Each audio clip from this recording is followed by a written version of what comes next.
This is the Rich Dad Radio Show. The good news and bad news about money. Here's Robert Kiyosaki. Hello. This is Robert Kiyosaki of the Rich Dad Radio Show. The good news and bad news about money. And as you can tell, it's one of my favorite songs. Teacher. It was one of my original rock bands that I represented, Pink Floyd, years and years and years ago when I was in the rock and roll business. So today, our program is about education, and I want to make sure people stay here because most people run when they hear that word. But the question is, has school damaged you? And I'm not kidding about that. Has school made you poor? And what has school done for you? Because every time I get into these discussions with these, I just did an interview into Japan, and I'm fourth generation Japanese American, and this guy was a straight A student. This guy was the biggest coward I ever met. He was so terrified of making mistakes. He was a straight A student or whatever they do in Japan, and he was just terrified. And I kept saying, what are you afraid of? He said, well, I don't want to make a mistake, and all this. So the question again to you is this: has school damaged you, either by not going to school, or did you do well in school and has it damaged you? Most of my friends dropped out of school, and they're multi-millionaires. If you look at some of the greatest entrepreneurs in the world, they never finished school. A guy named Steve Jobs, Walt Disney, Zuckerberg, Henry Ford, Branson. So again, the question is, we're going to find out, has school damaged you? But most important, what can you do about it? Like, I almost shot that poor guy in Japan, man. That guy, he kept asking me the most stupid questions. I couldn't believe it. He says, but isn't investing risky? I said, yeah, if you're not smart. And most of my family are academic types. I have the lowest degree in my family. I only have a Bachelor of Science degree, which stands for BS. So anyway, that's our program today. So did school damage you, and is it holding you back right now? And we have an expert in the field. His name is Brian Kaplan. He's the author, economist, and professor of economics at George Mason University. He's an insider, which I like. His book is The Case Against Education. It came out in 2018. And as I said, he has tenure, which is the magic word for every school teacher, which means you can't get fired. And our other person on this phone call today is Alexandra Gonzalez. Her father and I are good friends, and she started as an apprentice here at Rich Dad Company. And now she's taken over the company. So she's going to give a more fresher idea on what education has done and what she's learned as compared to what they taught her in school and what she's learning here at Rich Dad. So again, the question is school holding you back? Has school damaged your little brain here? And could you be richer maybe if you didn't go to school? Now, like I said, I went to school, but my benefit was I had a rich dad who didn't go to school who taught me about money. So it's a very important program because all of us, there is no more important subject than education. But what kind of education? And how much damage has it done to you? Because one of the best things I learned is that if I don't make mistakes, I'll never be successful. And everybody I know who's not successful, they're terrified of making mistakes. They're terrified of getting fired. They're terrified of losing their paycheck. They're terrified of losing their pension. That's what they teach you in school. That was my poor dad. My poor dad wasn't poor until he lost his job, his paycheck, and his pension. PhD, poor, helpless, and desperate. So anyway, this is our program today. Once again, what did school do to you? So welcome to the program, Brian. Hi, how you doing? Good, thank you. And then Alexandra, hello. Hi, Brian. Yes, I'm Alexandra Gonzalez. I work here at the Rich Dad Company. And I was telling Brian earlier, I'm fresh out of college, so I'm excited to see what we have to offer today. So, Brian, give us a little bit of your background, being an author, economist, professor of economics at the prestigious George Mason University. And then what caused you to write the book, The Case Against Education, came out in 2018. Right. Well, just to tell you all about my educational credentials. So I was an undergraduate at Berkeley. I got my PhD in economics at Princeton. I'm in my 23rd year as a professor at George Mason. Congratulations. Thank you. And the reason I wrote the book, I'll say it actually goes back to when I was about 5 years old. And I was just confused by what was going on in school because it seemed like they were teaching us a lot of material that we would never need to know again in real life. And when I asked adults, why do I have to learn this stuff?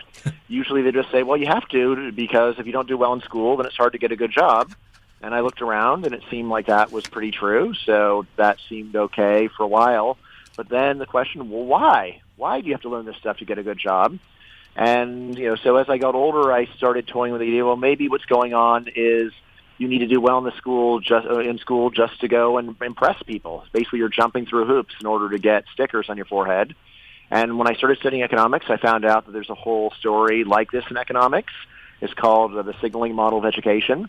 And it says exactly that. A lot of the reason why school pays, it's not that you're learning useful skills. It's that you are showing that you've got the right stuff to be a good worker. That's right, a good employee. So good worker bee. But then the other thing I learned that was kind of strange to me is that even though this idea was well established in economics, there's even a guy who got a Nobel Prize for it, Michael Spence. But still, people who look at the world, people who do empirical work, just didn't take it at all seriously. And I said, this is just wrong. This isn't just a fun little theoretical toy. This is a story that explains the world.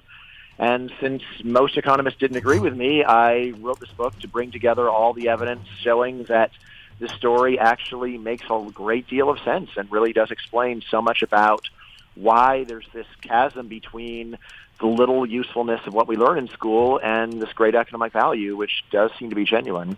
Well, thank you for having the courage to speak out, because I still catch hell from my family because they're all PhDs. And they always say, how can you say that? Like I said, I don't feel like I need that much courage. I have tenure, so, I'm not going to get fired for saying any of this. Well, that word has in terms of whether I made enemies, I don't know that I have, actually.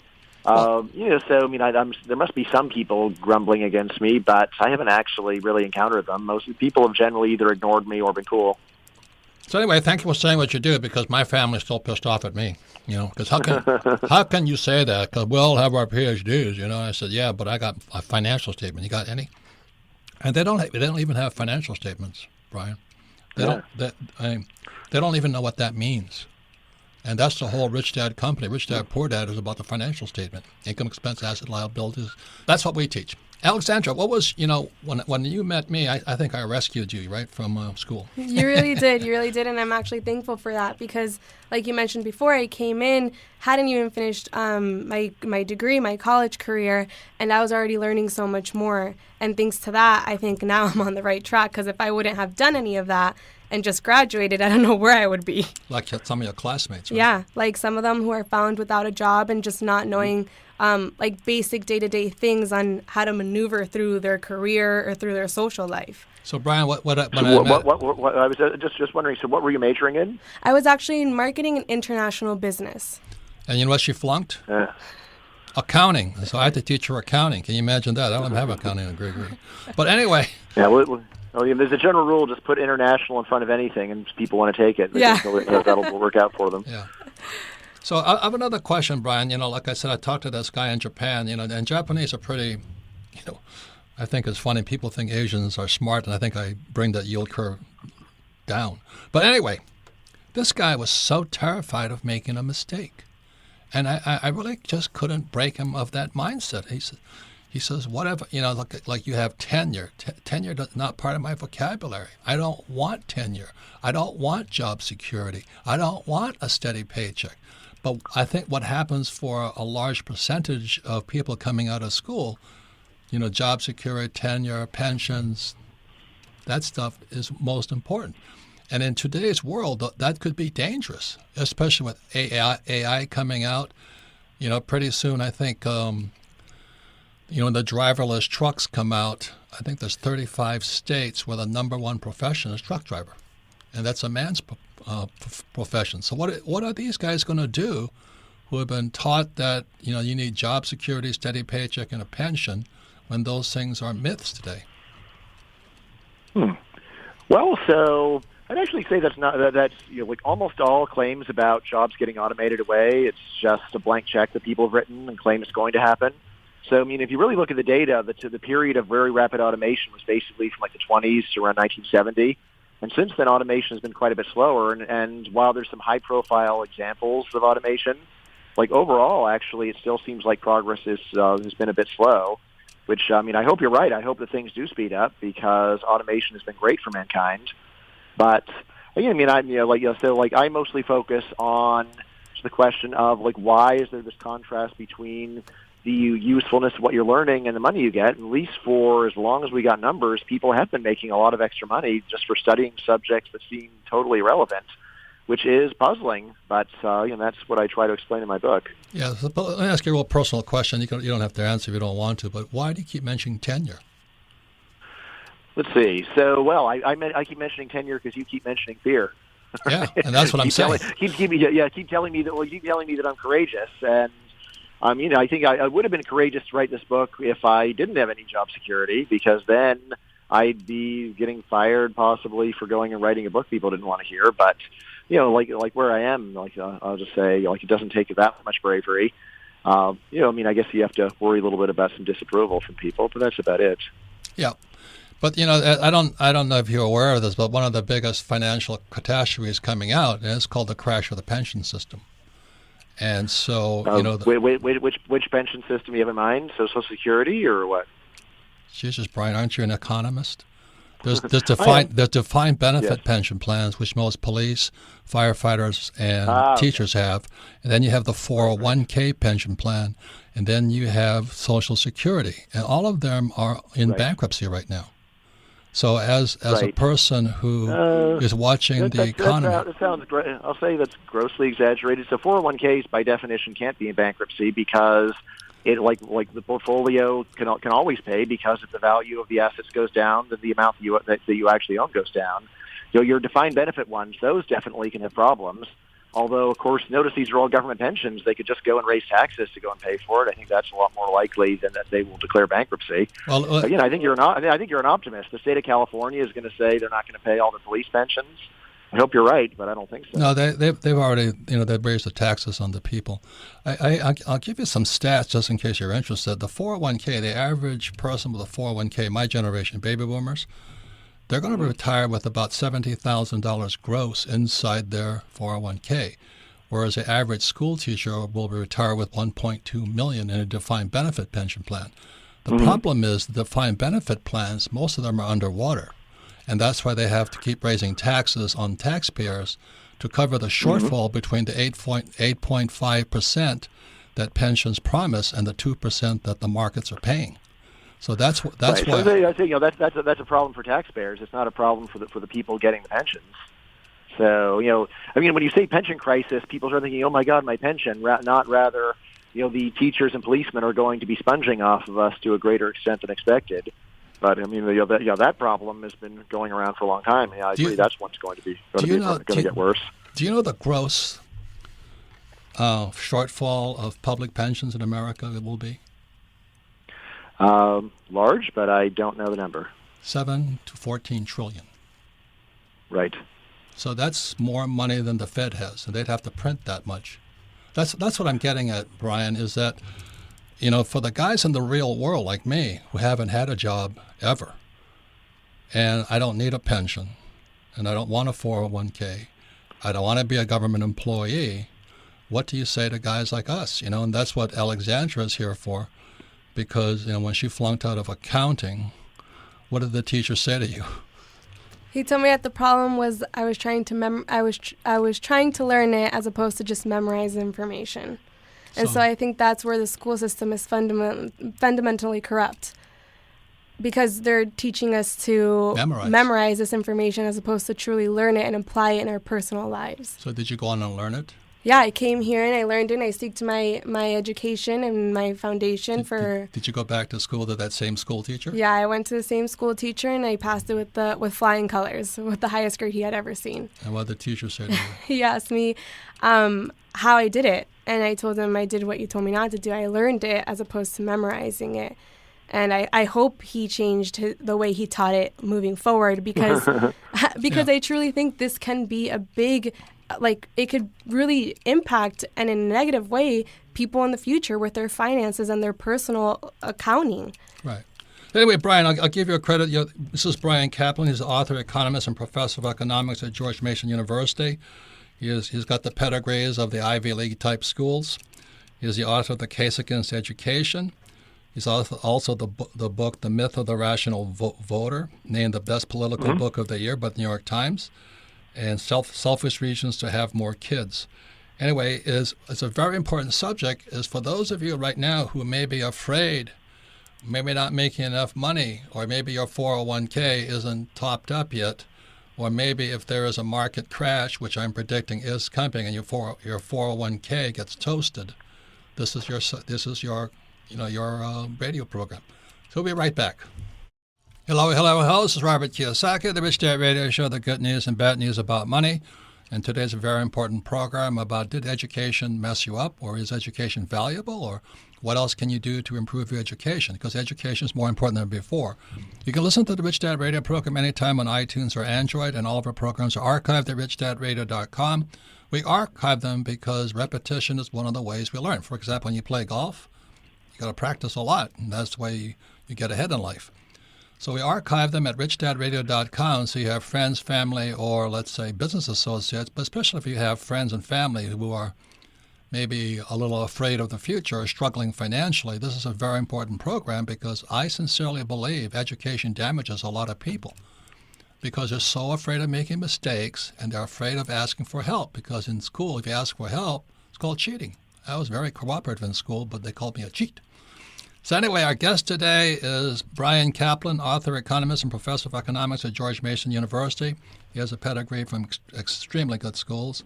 He is the author of The Case Against Education, came out in 2018, The Myth of the Rational Voter, in the Best Political Book of the Year by the New York Times, and Selfish Reasons to Have More Kids. He's also coming out with his latest book, comes out in October 2019. Is called Open Borders, The Science and Ethics of Immigration. It's a very hot subject. Bryan's website is bryancaplan.com. B-R-Y-A-N. No, it's actually just bcaplan.com. bcaplan.com. Bcaplan. Oh, okay, excuse me. bcaplan.com. Thanks for the correction. And also in the room today is Alexandra Gonzalez. She started off as an apprentice at the Rich Dad Company. Her father is one of my best friends, and she is here because she is just fresh out of school. This year is 50 years I'm out of school. She's only 1 year out of school this year. So anyway, Bryan, the most important thing is, like I was asking you, I meet so many people who are so afraid of making mistakes, so they don't invest and all this stuff, and they turn their money over to Wall Street, which I think is ridiculous, because I can beat Wall Street all day long. But they won't do it because they're afraid of making mistakes. And I'm really pressing Bryan for one thing. He wrote the book, The Case Against Education. There's something motivating you. So why would you do that, since you come from the pedigreed world of education? Right. So I'd say the main thing motivating me is I just see trillions of dollars of government money getting wasted on something that doesn't seem very socially productive. And I think someone should say something about it. And as a professor, I'm one of the few people are likely to believe. So, if I wasn't a professor, people would just say, it's just some guy who's bitter. He feels like the system passed him over. But, like I say at the beginning of the book, the system's great for me, but it just seems like a big ripoff for taxpayers, and I'd like to point it out. Yes, and then you say something that I've always said, because I graduated in '69, and my class, back then my classmates were making about $120,000 a year, which is not much money today. But in '69, a 24-year-old making that much money was a lot of money. And the reason we made that much money is because we graduated with Bachelor of Science degrees. We had our college degree, but we also graduated with a profession. I was a third mate, and my other classmates were third engineers on merchant ships. So we had professions. And every time I talk to the pure academics, when people say, well, you should send your kid to technical school, learn to be an auto mechanic or something like that, people look down their noses at so-called technical schools. Have you noticed the same thing? Yeah, of course. Yeah, I've gotten a lot of emails from teachers of vocational education saying, I'm the only person that teaches kids that don't really like regular academic school and trying to give them a future. And when I retire, they're shutting down my department. So, I think that's, another really obvious thing. It's just a lot of kids hate school, and they'd like to learn to do something practical, and that would be a much better use of their time, and especially to start at a much younger age before they're totally fed up with the system. I'm glad, Bryan, I give you a lot of credit, and I thank you for saying what you're saying, because like I said, can you give us what schools you went to again? Because I can't even remember their names. Are so high up there. Yeah, so I was an undergraduate at UC Berkeley, and then I got my PhD from Princeton. Those are congratulations. That is rarefied air up there. So for you to say it, you have a lot of credibility that I don't have, you know. So again, also our guest is Alexandra Gonzalez, and anything you want to comment about your experience of dealing with professors? Well, I'm glad you're here, Brian, because I think very few professors are willing to point out what's truly wrong with this education system. And like Robert mentioned before, I mean, I'm a year out, and I think I owe my success or my journey to success to my financial education and to working here at the Rich Dad Company, because I truly didn't get anything out of the traditional education system. And you mentioned it before, how we really don't learn anything throughout the career except to have better work ethic and, of course, I guess, put up with the severe boredom that we're put through. Yeah, I mean, I wouldn't go that far. So, I mean, a lot of people learn reading and writing, you learn some useful stuff, but there's just so much filler. And as to why employers care about it, that to me is what's striking. And again, my story is that, if a person just says, this is too stupid, I'm not going to do it, then employers are nervous to give that person a job. And of course, if you want to be an entrepreneur, then it might not matter so much. But of course, most people are not very good at that. Well, most people are afraid of becoming entrepreneurs because they can't take not having a paycheck. Well, but also their incompetence. So I mean, they are wise to be afraid. No, but how do you get confidence? Like a typical person who opens a restaurant, they're a fool, right? The odds that it would ever succeed are just so low. Just because you cook doesn't mean you can run a restaurant. So there's a lot of crazy optimism behind so many businesses as well. So I mean, I'd say don't be optimistic or pessimistic. Just be realistic. Under normal circumstances, how well does what I'm trying to do work? Well, why would you say somebody's a fool for trying to open a restaurant? Well, let's see. 80% just because 99% will fail, big deal. Yeah. Well, if it's your life savings, then it is a big deal, and it costs a lot of money to try this. So, I mean, it's a very big difference if you have lots of experience running a restaurant. You already have your customer base set up. If you have all of your ducks lined up, then it's one thing. And of course, most people start restaurants don't have any of that. They just have some delusions of grandeur. Well, what do you think about the PhDs, the 800 or so that run the Federal Reserve Bank? I mean, they ripped off the entire world with that last QE and that last market crash, and that was horrifying. They failed. We need a lot more time to talk about that. It's one of the most complicated things in the world. To me, they were this guy he's your fellow teacher, Ben Bernanke from Princeton. Yeah, that man should be. He's actually one of my advisors. Yeah, I mean that guy. What he did was horrifying. He just kept QEing or tarping it, and all the things he did, and that's why the defined benefit plans are in trouble today, because it's horrifying what's happening. So that's why I speak and I talk to young people like Alexandra, that maybe they go for better paths, because our PhDs are like my poor dad. They really know nothing about money. I mean, when I was talking to this guy from the Fed, he didn't even know what the shadow banking system was. All he knows is the stock market, but he doesn't know the shadow banking system, and most entrepreneurs operate in shadow banking, and the average guy doesn't know that.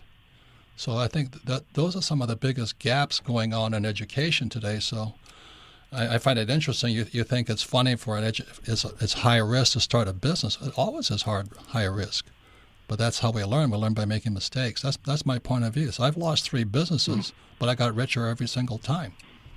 So that's right. That's and then there's the people difference. Who bet their life savings and fail, and then that's it for them. That happens a lot too. So what? I mean, well, I mean, of course, it's your life savings. So Brian, let me just say this: when the Fed started printing all that money for QE, and then started with Paulson to the TARP, trouble asset we call program. Millions of people lost their life savings, their jobs, and their homes because of the PhDs running the Fed. That's my concern. They're all like my poor dad, PhD. So that's why what suggestion do you have for somebody who's afraid of making mistakes? Because that's what they're taught in school. Well, what we teach people is how to learn from your mistakes. It's a different philosophy here. I mean, I would say neither of those is really what I'd focus on. I just focus on using strategies that work well. I mean, of course, if you're afraid even when you're doing the best you can, that's crazy. On the other hand, there's a lot of bad ideas that you should be afraid of doing. So, in terms of preparing for your retirement, the advice I give people is just to have a high rate of savings at a young age, and diversify, and not just between companies, do it internationally. So if the United States tanks, then you still have money in a lot of other countries. So, to me, that would be the sensible approach. So you support the save money and invest in a diversified portfolio? Yeah. Well, especially I support like having a high savings rate, and then of course. Why would you say when they have QE and ZIRP, zero interest rate policy? Right. So I just say that it barely has anything to do with what I'm saying. You can just go and take a look at what are the normal rates of return for stocks and other investments. It's called right now. Yeah. There's banks paying zero or below zero, and the United States just dropped its rate from 2.0 to 1.75, and we still say to save money. I can't understand that mentality. Right. Well, there are multiple ways of saving money. So, of course, if you're going and putting it into government bonds, then that's going to mean a low interest rate for you. On the other hand, banks, same thing. Yes. There's, of course, stocks. And then remember, the United States is not the only country in the world. Hey, Brian, the stocks make no fundamental sense. And plus, our biggest corporations are now BBB, pre-junk, in their credit ratings. I'm not an economist like you, but I understand investing. And I would never do that. Right. Well, here's the thing. So there are, of course, some people who are highly skilled or highly lucky who do unconventional strategies and are really successful. And if you want to have a small chance of being a huge winner, then try your approach. But for most people, I would recommend tried and true, high savings rate, diversify, put it into ends. Again, not government bonds. Would not generally recommend that, but internationally diversified portfolio of stocks, starting at a young age, that has that is an extremely high success rate. Yeah, in the past. That's what I'd recommend. Yeah. Yeah, in the past. Well, what are we gonna give people advice based upon what never happened? Of course, you got to base it upon past observation. Look, Brian. I hate to tell you this, but Buffett's Berkshire Hathaway was down 40% for 10 years. Mm-hmm. It didn't work. Yeah, so that's why you shouldn't give them all your money. Okay, well, who should give you money to? Yes, diversify. Don't put it all into one particular. Yes. So diversify, and not just within one country. Diversify over the world. Don't find a guru and to give him all your money and hope that he really knows what he's talking about. Find 100 gurus. That might work. Okay. Anyway, Alexandra, final words, because we have to go. Brian, thanks for your point of view on this. My final words are just I'm a true believer in the financial education outside of our college careers, and I do believe that although college does give us a structure, there's some fundamental changes that need to happen. Teach us about taxes, mortgages, investing, things that, learning how to use debt. So Brian, I finance with 100% debt, so that I'm not in the same category of most investors, but I started at 9 years old playing Monopoly, so that's the difference. But anyway, I thank you for writing the book, The Case Against Education. Keep saying what you have to say. I think it's important that people, check in with what we're teaching our kids, and I think it's personally damaging. I think what the Fed has done with all those economists is damaging, very damaging. It's ripped off millions of people all over the world. So anyway, thanks for just keep going, Brian. All right, thanks very much, and you can get the book on Amazon. All right, thank you. Thank you. When we come back, we're going to the most popular part of our program, which is Ask Robert, and I'll ask Alexandra to stay by, and she can answer any questions that you may have about what she's learning here at the Rich Dad Company. Once again, we'll be right back with the Rich Dad Radio Show with Ask Robert. And thanks again to Brian Kaplan. We'll be right back. Welcome back, Robert Kiyosaki, the Rich Dad Radio Show, the good news and bad news about money. Once again, I want to thank Brian Kaplan, author, economist, and professor of economics at George Mason University. His latest book came out in 2018. It's A Case Against Education. His website is bcaplan.com, bcaplan.com. And his book is on sale at Amazon. And we now come to the most popular part of our program, which is Ask Robert. And you can submit your questions to AskRobert@richdadradio.com. And once again, all of our programs are archived at Rich Dad. All of our programs are archived at Rich Dad Radio. And you can hear them anytime on iTunes or Android. And all of our programs are archived at richdadradio.com. And we archive them so you can listen to this again, because repetition is how we learn. And if you have friends, family, especially kids today about education, this is a very important program. And you can send your questions to Ask Robert at RichDad. Go to richdadradio.com. So, what's the first question for Ask Robert, Melissa? Our first question today, Robert, comes from Jacob in Chandler, Arizona. Favorite book, Rich Dad, Poor Dad. He says, "Hi, Robert. My question is, I grew up in a household that I would classify as having a poor mindset. I've been studying and realize now as an adult that there is a different path. My question is, how do you deal with people who have a different mindset and who refuse to look at money from a different perspective?" That's a tough question, because I don't think, my family still hates me for writing Rich Dad, Poor Dad. They said you insulted our family. And I said, well, my dad's dead, and I'm sure he's okay with it because he was a teacher. And he did die poor. He only died poor when he lost his job. And when he lost his job at age 52, he found out he was poor when he had no paycheck, no pension, nothing going for him. And he couldn't recover because he had been in school since he was 5 and he got fired at 52. So he really didn't have the skill sets for the real world of my world, with the entrepreneur's world. So it's not right or wrong. It's what world are you preparing for? So, most people realize that, AI, artificial intelligence, is going to take away more and more jobs. Socialism and communism are rising today. Everybody wants UBI, universal basic income, because people aren't making enough money. But Brian disagrees with that. I said, I know a lot of people who are struggling financially because they just don't make enough. And when the pensions collapse, when there's not enough money, not enough Social Security money, what are you going to do? Is tell someone making, $1,000 a month to cut back on your expenses?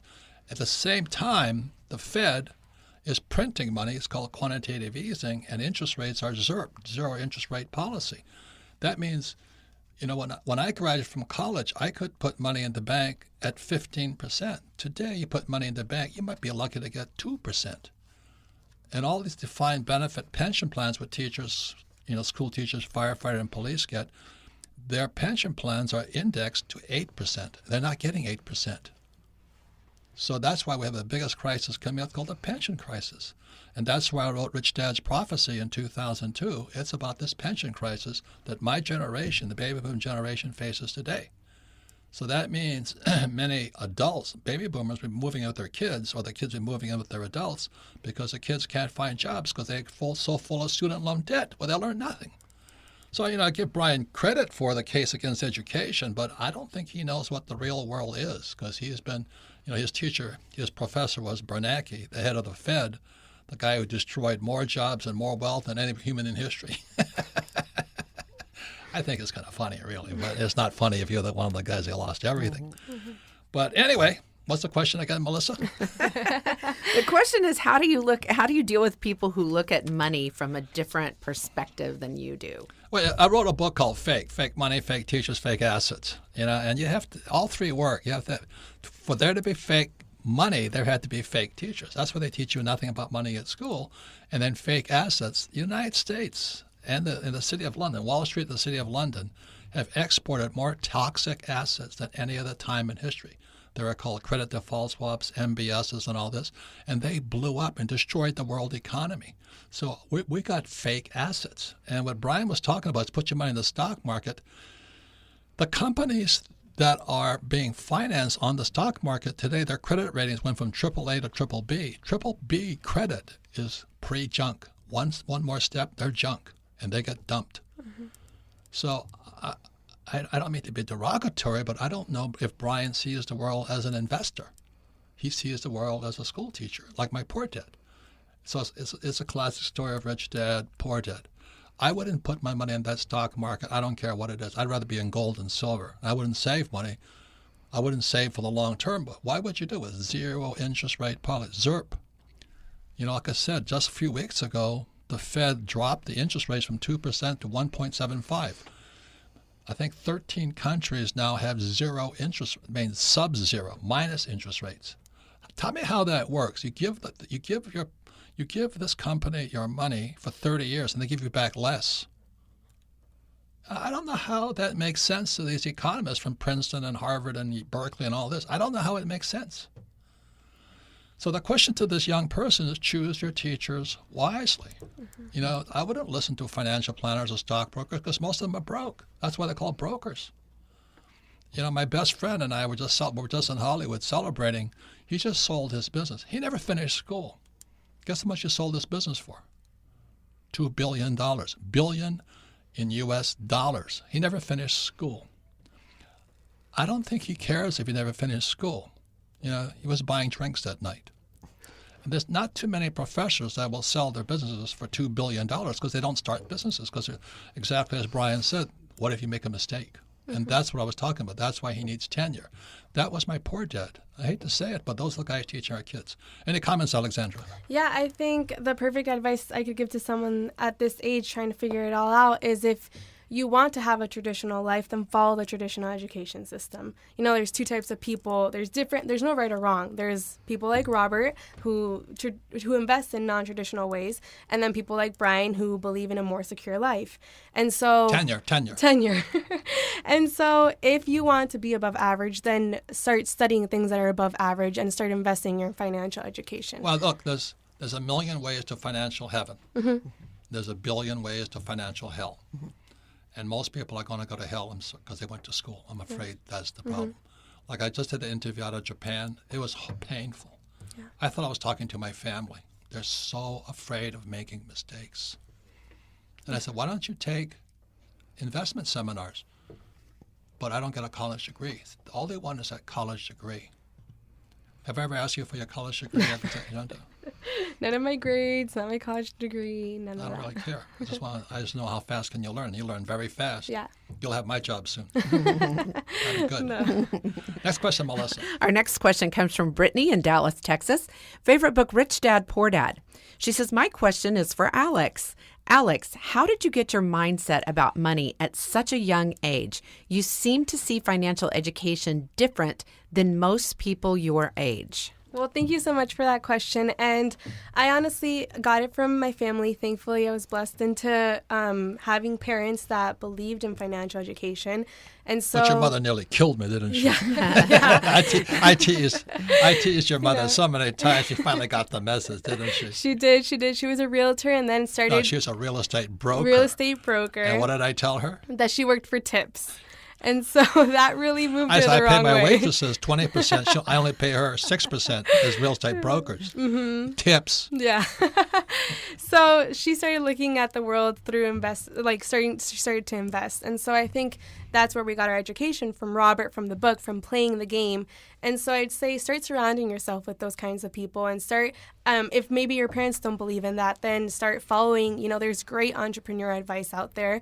YouTube is fantastic. YouTube is my biggest teacher. Yeah. Instagram, no, I am. You are. Even Instagram. So it's just about reading the right books and looking for the right kind of information. So what's happening is a lot of your classmates, what are they doing? So I think they follow the traditional education system and they're found in this traditional life, and some of them can't even find jobs or don't even know if they have to invest in their 401k, and some of them have already did and realized it was a mistake. And so I think they're struggling. I think a lot of them are lost, and very few of them know about... It's expected at your age to be lost a little bit. But, yeah, I'm lost. But look at how far ahead you are now. Mm-hmm, mm-hmm. Yeah, and I have a lot of friends that, come to me, and just like the previous question, it's where do I start? So I'd say read the book, play the game, and listen to podcasts like these. You got to mention they all playing games. The cash flow game. Most people your age are playing is let's go to the bar and play some games there. I know that game. It's a fun game. The cash flow game. A lot of games out there. Yeah. And there's a million ways to go to heaven and billion ways to go to hell. Mm-hmm. So why don't you give a plug for your little program called Millennial Money? Yes. So actually, any young entrepreneur that is looking to do with their advice, that just got out of college or hasn't even started and is looking to do with their life, because we're all lost, definitely join in on Millennial Money. This is for you. This is for people who want to figure out their life and learn about financial education. It's really to learn what you need to learn next. Yes. Because you don't learn anything about money at school, do did you? None of it. So this is a platform where we teach you everything you don't learn in school. There's no way it's everything. No, that's too much. Don't make promises. No, but what we don't learn in school. So you'll learn about investing and taxes and not everything, but a lot of what you need to be prepared. So I definitely recommend it for you guys, and I love doing it. And I'm with Robert, and we have great teachers and guests on the show. Learning fun too? It's so much fun. Robert makes it funny. He makes crazy faces, and just really gets pumped about teaching us non-traditional ways. So this is for you. This is for every entrepreneur. So just remember, you have a choice of your teachers and what assets you put in. I don't touch the stock market. I wouldn't be there for anything. Just remember, there's 5 companies that used to be AAA credit. One was General Electric. Today it's BBB. Another is Ford Motor Company. AAA, now BBB. AT&T, AAA, now BBB. Dell Computers, AAA, BBB, and General Motors, AAA, BBB. Why would you invest in the stock market when the leading companies are now pre-junk? BBB means pre-junk credit ratings. And that's because the Fed and all those PhDs ripped us off. So ladies and gentlemen, very important program. I thank Brian Kaplan, author, economist, and professor of economics at George Mason University. His book is The Case Against Education, 2018. It's available on Amazon, and Brian's website is bkaplan.com. You can submit your questions to Ask Robert at richdadradio.com, and thank you for listening to the Rich Dad Radio Show.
button